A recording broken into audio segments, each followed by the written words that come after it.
The Secrets of Star Trek is brought to you by the StarQuest Production Network and is made possible by our many generous patrons. If you'd like to support the podcast, please visit sqpn.com/give. You're listening to The Secrets of Star Trek, episode 163.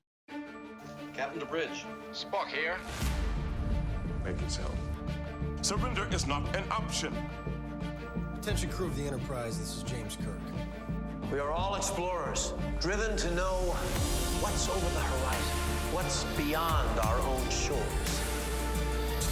We would have helped you get home if you had asked. That's who Starfleet is. Hi, I'm Dom Bettinelli, and you're listening to The Secrets of Star Trek, where we discuss the hidden layers and deeper meanings found in all the Star Trek TV series, movies, and more. And today we're discussing the Next Generation first season episode, The Battle. Joining me today on the panel are Father Cory Sticha. Hi, Father Cory. How's it going, Dom? Very well, thanks. And Jimmy Akin. Hi, Jimmy. Howdy, Dom. Folks, be sure to follow The Secrets of Star Trek in Apple Podcasts, Google Podcasts, Spotify, Stitcher, TuneIn, your favorite podcast app, or at the SQPN YouTube channel, where you should also be sure to hit the bell to get notifications. I also want to tell you about another show on the StarQuest Network called The Secrets of Doctor Who, where Jimmy and Father Cory and I talk about Doctor Who in all its forms, from the classic to the modern, in audio form on Big Finish, etc., etc. If you like this, you're going to like that, especially if even if you don't know Doctor Who yet, it's a great way to get started. So check it out, The Secrets of Doctor Who, wherever you get podcasts from, or at sqpn.com/Doctor Who. And be sure to stick around to the end of the episode. We'll have some listener feedback. All right, so we are talking about The Battle, and it's the 9th episode of the first season, so we're making our way through that. Let me start by saying, Jimmy, could you give us a quick recap, and then I'll have some comments after that. So, like Grand Nagus Lord Kiv on Thoros Beta in Doctor Who, one of the contemporaries, it's occurring in the same time period, Captain Picard is suffering from headaches, and Dr. Crusher is totally freaking out because headaches should not be in the 24th century. It is soon revealed that his headaches are being caused by technological means through an alien device. The device is owned by the Ferengi Captain Bach, who shows up to present Picard with a gift. The gift is Picard's former starship, the Stargazer, which he had to abandon 9 years ago. He abandoned it after being attacked by a then-nameless ship captained by Bach's son, who died when Picard used a genius maneuver now known as the Picard Manuever, where he briefly went to warp and appeared in two places at once. Now, Bach has found the abandoned Stargazer and is using mind control devices to give Picard headaches and to force him to relive the encounter 9 years ago. He apparently expects Picard to die as a result. Bach is removed from the command of his ship by his underlings since revenge has no profit, which is what's important to Ferengi, and Riker is able to anticipate Picard's actions and talk him into destroying the mind control device, freeing him. The end. The end. Okay. So I was going to say this is another Ferengi episode. It's the second. I think it's the second Ferengi episode. The Ferengi are slightly different in this one from the first time we saw them, but still not quite the DS9 Quark Ferengi that we will eventually get. No, and except for Bach. Well, okay, so this is a big step up over the first Ferengi appearance. Oh, absolutely. Yeah. They're not the kind of weird, shrieky little creepy monkeys they were, at least not fully the first time. And we start to get personality because Bach is not simply motivated by profit. So he is, I mean, he puts his revenge and his care about his son way over profit. He's breaking all kinds of rules of acquisition. And so that shows that Ferengi are not monolithic in their personalities. And the second in command Ferengis that we meet are actually reasonable. They're good guys in this. There's nothing wrong with them. And so, I mean, yeah, they're capitalists, but they recognize this is what he's doing is stupid.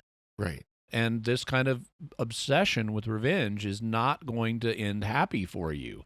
And so they're actually reasonable. I like that. Yeah. This is also a bottle episode of a sort. You know, so Yeah. usually a bottle episode is you use an existing set, the existing set that's your primary set for the series.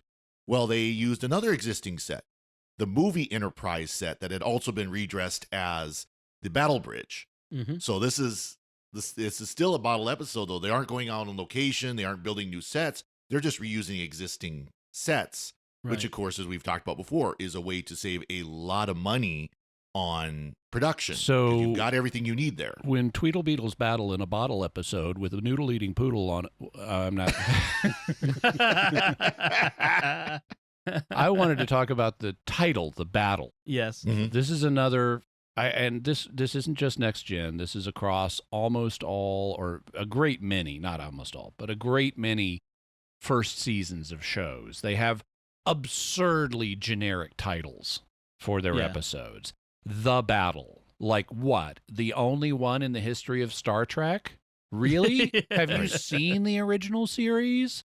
Right. You know, why would you give such a ridiculous The Battle? Why are you giving such a ridiculously generic title to this episode? And what does it even mean? What battle are we talking about? Is it the one 9 years ago? Is it the one going on physically now? Is it the one going on inside Picard's head?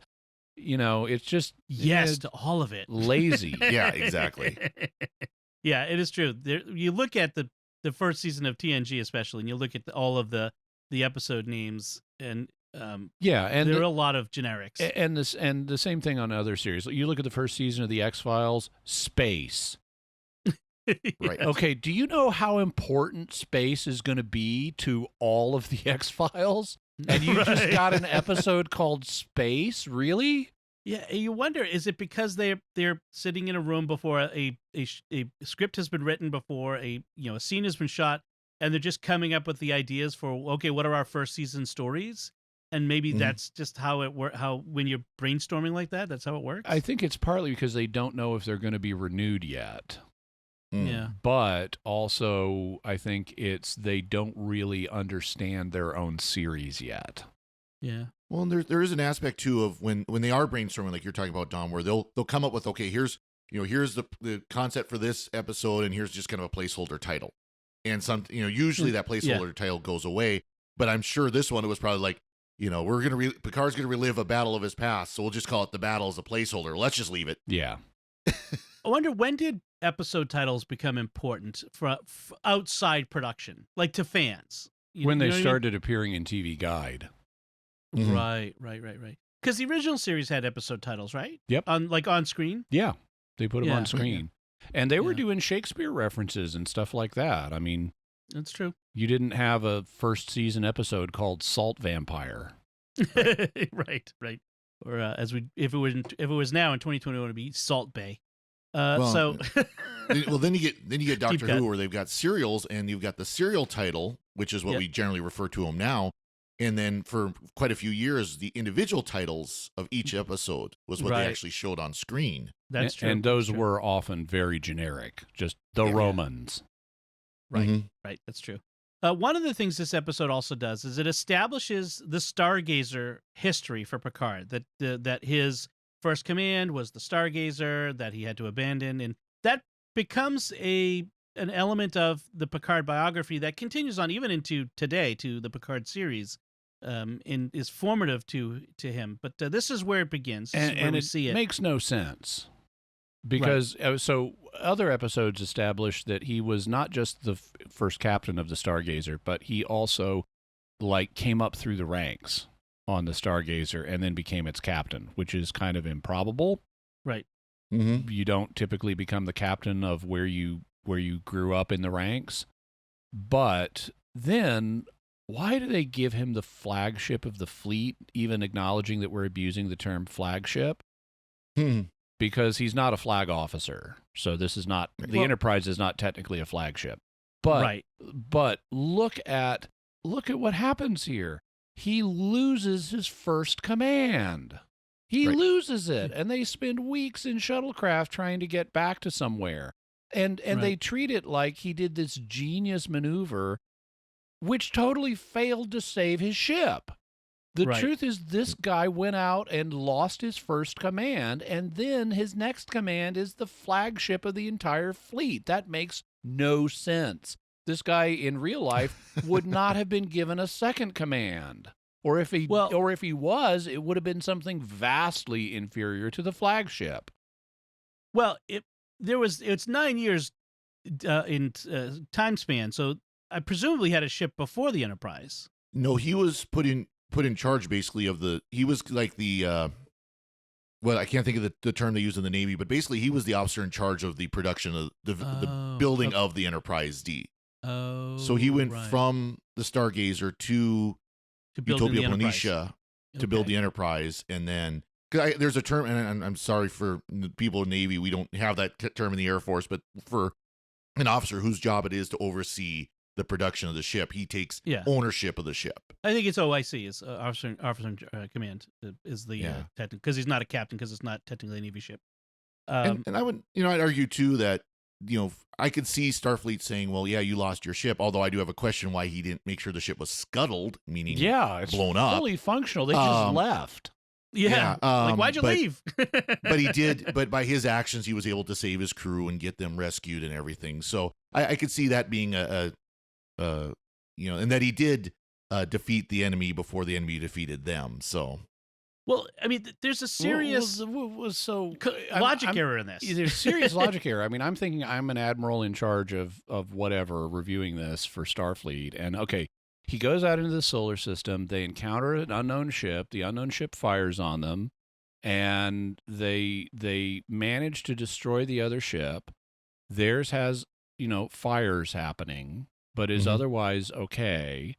Instead of putting out the fires, they just leave it.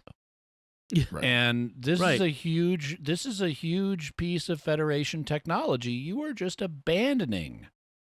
And you spend weeks, getting your crew back to civilization on shuttlecrafts, and I'm sorry, I just don't see a second command playing out here, especially not the flagship. Well, that means Starfleet must be pretty incompetent, because they didn't send a ship out to go salvage this ship that got left out there, which they presumably knew where it was.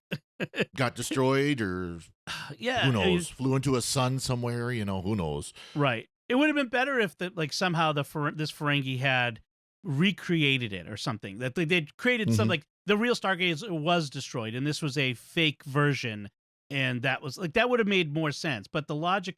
I mean, there were other logic problems with this. Like, Jimmy, you mentioned the Picard maneuver. How is there no defense against the Picard maneuver? That's stupid. I see a ship there, and then suddenly there's a second copy here. I wonder if I should shoot at both. Yeah. Or at least shoot the new one. The close one. The way the Picard maneuver works is you have a ship at some distance, and it has to be way farther away than what they're showing us on screen. Yes. Because light travels at the speed of light. And so if you have if you have images that last of the original location for, say, a couple of seconds, that ship has to be at least 2 light seconds away.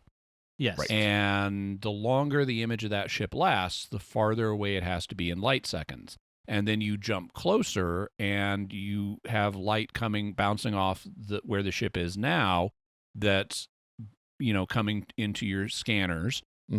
And to see them both at the same time, there have to be big distances. And the obvious solution, they have this ridiculous thing about, we're going to detect gas compression. Right. And anticipate where it's going to be. It's like, no, just, you've got light bouncing off the ship where it is now. Right. Shoot it where it is now. I mean, if you think through relativistic space battles, of course, the one that's several light seconds away is not where it really is anymore. It's been moving since then. Shoot the up close one. Well, even more basic is the fact they must have. I was going to get there. Sensors that are faster than light, because they can detect things that are very far away, light years away. Yep. And they detect things at warp, and they've got radio that goes faster than light. They have faster than light sensors. This is a non-issue. This is not some genius maneuver. The only people this would appear a genius maneuver to are writers who don't understand either both A, real physics, and B, the imaginary physics they've already established on the show. Right. They must have brought in Andre Bormanis after this. I mean, But the science consultant. But notice this is just the purpose of the Picard maneuver. I mean, I guess whatever writer came up with it thought it was cool, but on kind of a script textual level, it's just so we can have more captain idolization. Because this is like, oh, there's no defense. Our captain thought of this genius maneuver, and there's no existing defense against it. And everybody heard about this at the academy, and it was like standard reading as you were reading about his complete command failure. Yeah. Well, and then the solution to the maneuver is like, okay, we've got a bigger ship with a bigger tractor beam. Literally, that's the solution to prevent it. And so we hold the other ship like a bully holding a little kid by the head, so that when he's hitting you, it has to hit in your most defensive place or something. It was kind of weird. And besides, we know the real Picard maneuver is the shirt tug. Yeah. Yes, that's right. Well, they do try to fix this in continuity through the books. There's the autobiography of Jean-Luc Picard, and they actually address a lot of this stuff, how he came up through the ranks and how he ended up captain, all that sort of stuff. It's fun. I'm sorry, but you're trying to plug a hole that is the size of the Netherlands at this point. Like it is a big hole. Yeah, I give you credit for trying to do it, but it's tough. Well, it's interesting too, though, that this episode actually does kind of show that difference in perspective of heroes and how great a captain he is and everything. Because for Picard, this is when a ship attacked my ship and I lost my ship. And of course, Damon Bach calls him the hero of Maxia and the Battle of Maxia. And Picard's like, "Where's Maxia?" Yeah, right. Yeah, doesn't even remember. But was kind of it's cool. funny when we look through history where they're from one. The victor writes history. And it's Battle of Bull Run. Oh, you mean First Manassas? Yeah. This is a big battle versus a big rout, or right. Something like that. Yeah, that's true. Yeah. Speaking of Picard, in this continues to be first season cranky Picard. Like this is Patrick Stewart still playing Picard as the cranky captain, and it's the second time in 3 episodes Picard has been under mind control. Right. Exactly. Because we had Lonely Among Us 2 episodes ago. By the way, speaking of the ships, they're so absurdly close to each other on screen. If the Enterprise hadn't grabbed the Stargazer with the tractor beam, it would have just rammed into it. Yeah. It's interesting how over the years, like the stuff being made today, they do. I mean, it's not perfect. They're still trying to accommodate. Spaceships still swoop and things like that in space, but they are trying to do a better job of showing distance and physics and that sort of stuff, like something like The Expanse. Yeah, it does a much better job. They started doing that in a noticeable way in battles in Babylon 5, where they would have battles with Narns and shadows that were at thousands of miles distance. Right, and the little starfighters, like their maneuvering was more. They flip and use reverse thruster and all that sort of stuff to maneuver. And even Discovery, for its flaws, have tried. I can't say they've been great at it, but they have tried in some points to show a bit more of this perspective where you got these ships that are a long distance away firing at each other. Right. One of the things we get in this another first is Picard's quarters. We see them for the first time in this one, and this is the scene where Crusher comes in and says, "Headaches? We don't get headaches anymore." I'm like, you don't have stress in the 24th century? Yeah. It just doesn't make any sense to me that you would have cured quote unquote headaches such that a doctor I never see headaches unless there's a physical injury of some sort. I'm like, that just seems weird. Yeah, they've also cured the common cold, she says. And then she has to do bunches of checks on Picard for no real reason. Oh, for the whole episode. Yeah, it's just like she's constantly wanting him to come in for more tests. And it's like, you just did a bunch of tests. Well, why didn't you do all those tests first? Like, why you keep testing? It is interesting. Normally, it's Troy that is the one in this series that gets the headaches because they need to knock out her psionic powers. And so she's the one who always gets the mental torture. So it's interesting for Picard to get it here. Troy who is supposed to be able to detect emotions, immediately from Bach senses deception and danger, as if deception and danger are emotions. Right. She then also feels, with Picard having his memories dredged up, she says she feels something from your past, as if something from your past is an emotion. It's like, Deanna, I don't know how much experience you have with humans, but we have memories all the time. Yeah. Right. Yeah, Benisoids, do you not think about your past at all? Especially when his ship shows up. I mean, yeah. I do like the fact that Picard gets to go over to his old ship and go to his old quarters and recover all this stuff that he thought had been lost forever 9 years ago. So he gets like all his old books and stuff and pictures and more archaeological artwork. Well, so but that if was you can good. just replicate everything, I mean, is there really a need to keep all your old stuff? Maybe it makes like stuff even more valuable. Like this is a thing that I didn't replicate, but is a real thing. Then again, we do have NFTs coming out now, where they're the non-fungible transaction thing where you tokens. get that. I have the original copy of this digital file. Then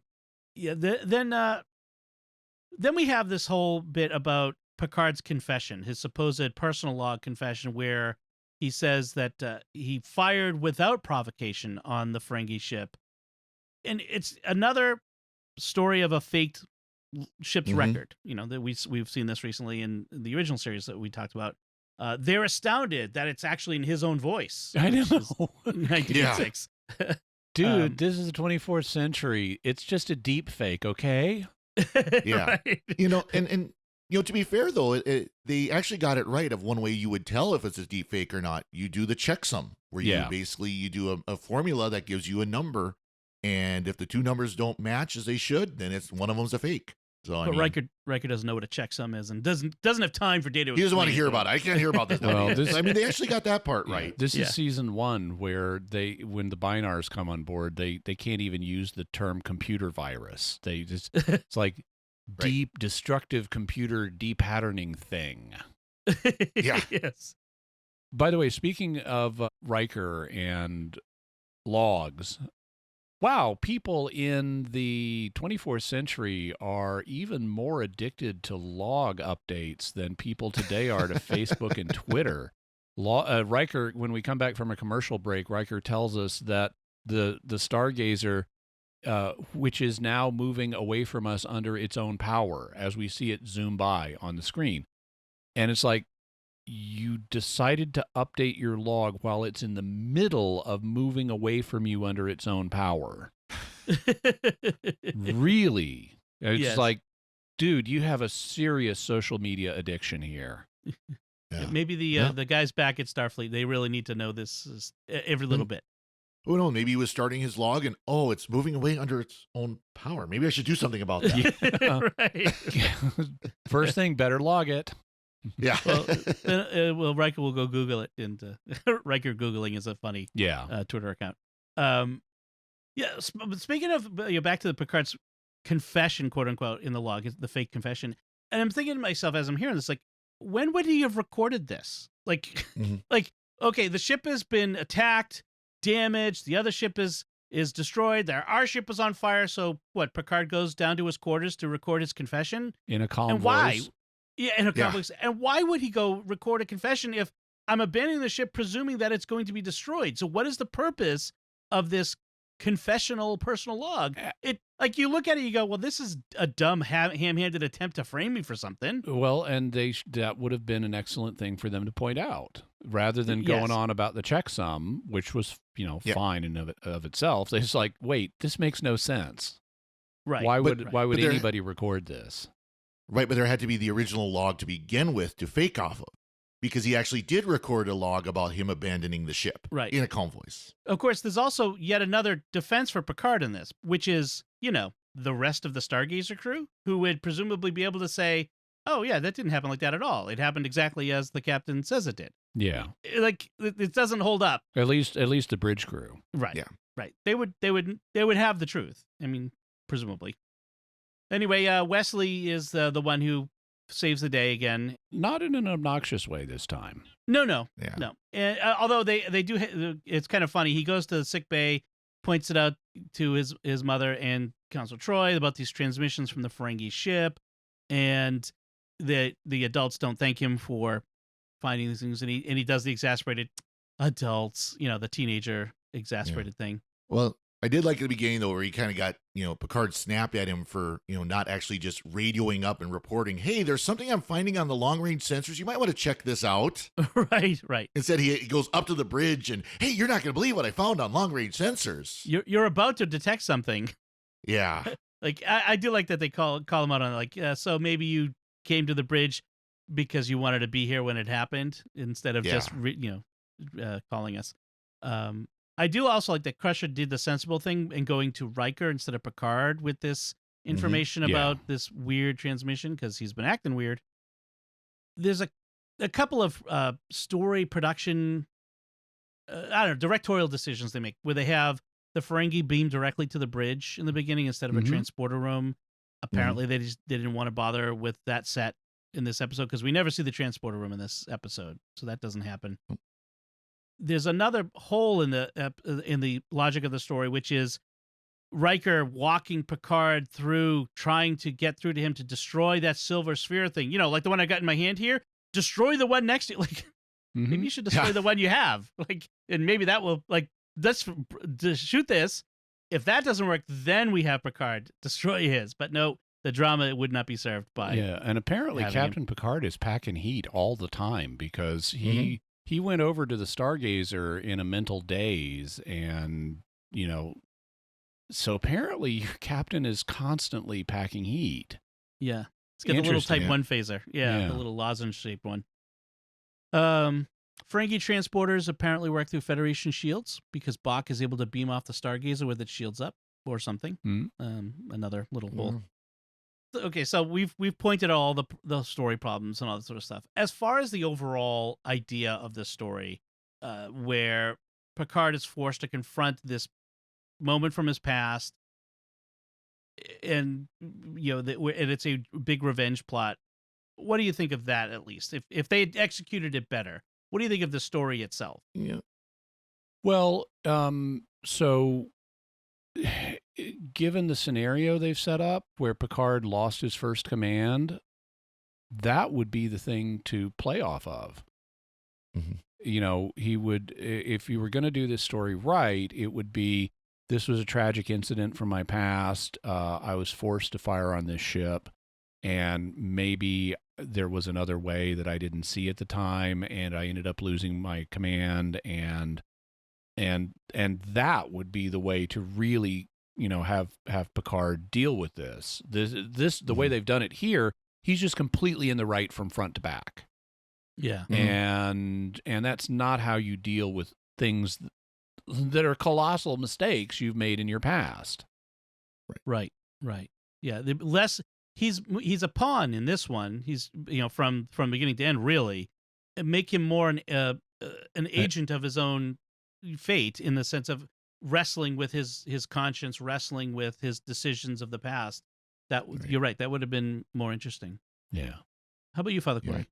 This is one of these episodes I'm kind of meh on because it's one of the better first season episodes, but that's not saying much. Yeah, right. But that doesn't mean it's a great episode. And I agree kind of with Jimmy. They could have taken this so many other different ways.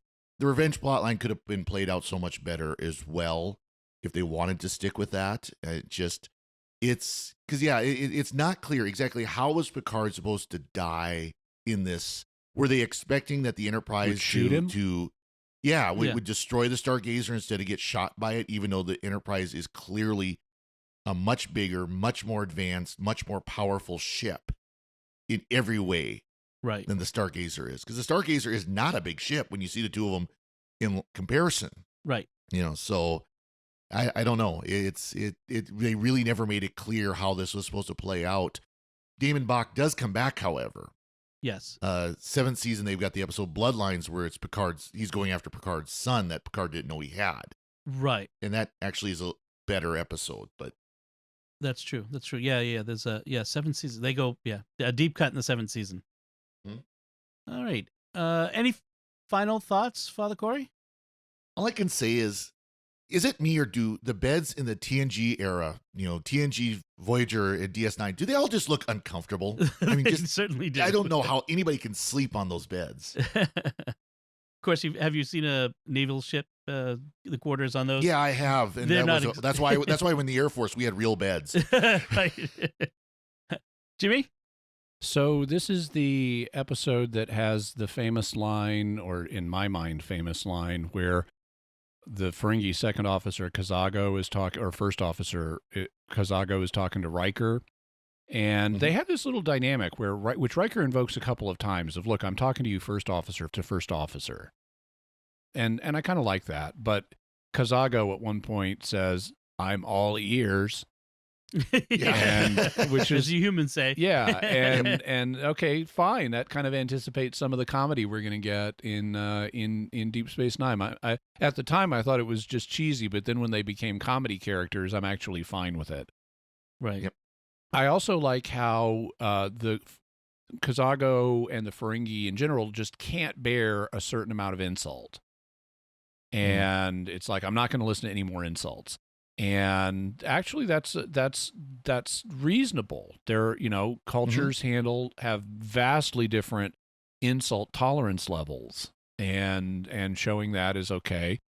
There is nice acting by Pat. Now, a lot of the acting and dialogue in this is stiff, just because it's first season, or just because it's next gen. But there is some nice vulnerable acting by Patrick Stewart when he is experiencing the headaches and things like that. And then also when he's reliving the past and he's freaking out and reliving a battle sequence in his quarters with fire and ghosts all around him and stuff. So I like Patrick Stewart's acting. I also thought Riker, despite a few stumbles, is actually fairly effective in this as a character. He's reasonable. He's effective. I liked how he got handled. So this is not as bad as I remembered it. I would have previously given it 1 Stargazer out of 5, but now I would give it 2 Stargazers out of 5. All right. And we'll probably get a chance to see the Stargazer again, because Picard season 2 is going to be a time travel story, and we're likely to revisit the Stargazer. Oh, that's an interesting point. As we do these episodes, it's interesting to keep in mind when Picard's past comes up. This may, in fact, be like we'll probably also see. I'd be interested if they see the one where we get the heart, where he fights with the creatures, the Nausicaans, the Nausicaans tapestry. Yeah, if that comes up again, at least elements of that story. That would be interesting to see. Very good. We did have some feedback I wanted to read now from Kurtsean Pitchy. Sorry, I don't know how to pronounce it, but on YouTube wrote, I found this episode through Jimmy Akin's blog mailing list, which I subscribed to many years ago. It's like I found a hidden gem. I can't wait to watch more from this channel and binge watch the previous episodes. I personally enjoyed watching DS9, Voyager, and Enterprise. Discovery and TNG are a bit harder to watch. Well, thank you, Kurtsean. That's Thank you. We're glad to have you aboard, and we definitely check out. We've got 162 previous episodes for you to catch up on, so that's great. All right, that should do it for us. We'd like to take a moment to thank our patrons who make it possible for us to create the Secrets of Star Trek, including Sandra M., AB, Daniel C., Tess W., and Philip G. Their generous donations at sqpn.com/give make it possible for us to continue the Secrets of Star Trek and all the shows at StarQuest. You can join them by visiting sqpn.com/give. And we'd also like to thank Victor Lambs, who edits the show for us every week. So what did you think of the battle this first season of TNG story? You can let us know by commenting on the show at sqpn.com/trek, or our Facebook page at facebook.com/StarQuestMedia, or send an email to trek@sqpn.com. We'll be back next time when we'll be discussing the Deep Space Nine episode, Vortex. Until then, Father Cory Sticha, thank you for joining me and sharing the Secrets of Star Trek. Thanks, Dom. Jimmy Akin, thank you as well. Thank you, and live long and prosper. And once again, I'm Dom Bettinelli. Thank you for listening to the Secrets of Star Trek on StarQuest, and remember, Why do doctors always say the obvious as though it's a revelation?